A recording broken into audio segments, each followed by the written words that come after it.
Good morning and welcome. It's 8 o'clock. It is 11:11 when all is one of 2021. It is a cold, bright, and shiny November morning as we start the holiday season. Happy holidays.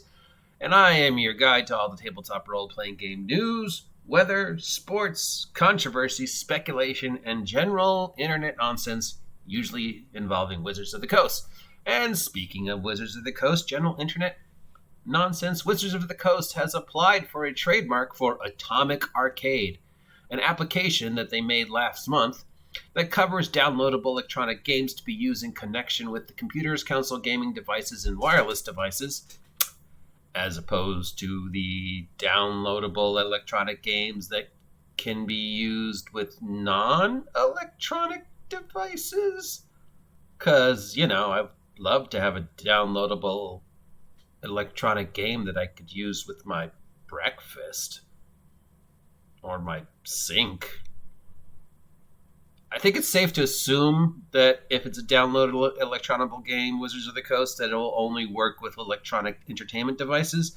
So you don't really need to say that unless it's some weird gobbledygook having to do with copyright, because that means then that at some point in time, in order for this to actually be a thing, that means that at some point in time, somebody downloaded an electronic game and tried to play it on something that wasn't an electronic entertainment device. So in order to avoid further lawsuits, they had to rewrite it so it says that it's only usable with electronic entertainment devices. Please do not try to download our game and play it in your bowl of soup.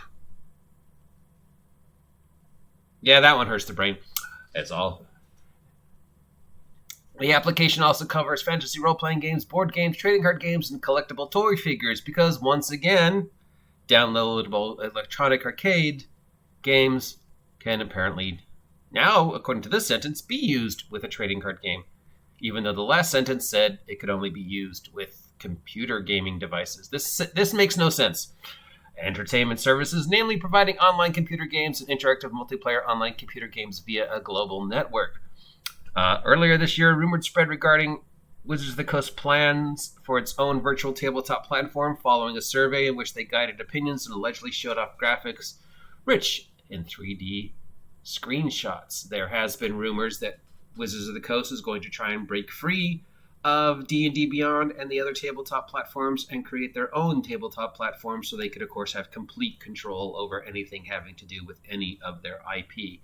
So the Atomic Arcade application will cover downloadable electronic games, downloadable entertainment services providing online computer games and interactive multiplayer online computer games, and then it will also include fantasy role-playing games, board games, trading card games, and collectible toy figures, which have absolutely nothing to do with downloadable electronic entertainment. So please do not download a game from Atomic Arcade and then try and play it on your character record sheet, copy of Monopoly, your Magic the Gathering cards, or your G.I. Joe action figures, because it won't work. Nor will it work in a bowl of soup. Unfortunately for Wizards of the Coast, there already is an Atomic Arcade, and perhaps they should have done their research better instead of wasting so much time writing a totally illegible sentence. So, there's going to be some copyright issues because there already is an Atomic Arcade. In fact, there's a couple. So, Wizards of the Coast are, of course, going to have to now then address all those individuals and the Atomic Arcade that already exists and try and get control of that name. Or they could have just spent 5 extra seconds doing a search on Google to discover that there already was an Atomic Arcade, and they could have come up with a better name. Also, calling it Atomic in the age where that no longer means anything is totally pointless. Atomic. What is this, the 1970s? The 1960s? Yeah, no. Fusion Arcade would have been better, or Multiverse Arcade, or Meta Arcade, or any name that actually has to do with today's technology. Atomic, that's 1970s, that's 1960s, that's 1950s, that's Route 66 retro futurism. 」 . 」 . 」 . 」 . 」 . 」 . 」 . 」 . 」 . 」 . 」 . 」 . 」 . 」 . 」 . 」 . 」 . 」 . 」 . 」 . 」 . 」 . 」 . 」 . 」 . 」 . 」 . 」 . 」But instead of actually doing any logical thinking or looking up on Google to see if the name had already been used, they instead wrote this completely illegible sentence about how you can only download their electronic games to work on electronic entertainment devices, which of course again means that at some point in time, somebody tried to download an electronic game and have it work on a non-electronic format and then proceeded to try and have a lawsuit because, hey, your game didn't work in my bowl of cereal, so I'm suing you. Yeah.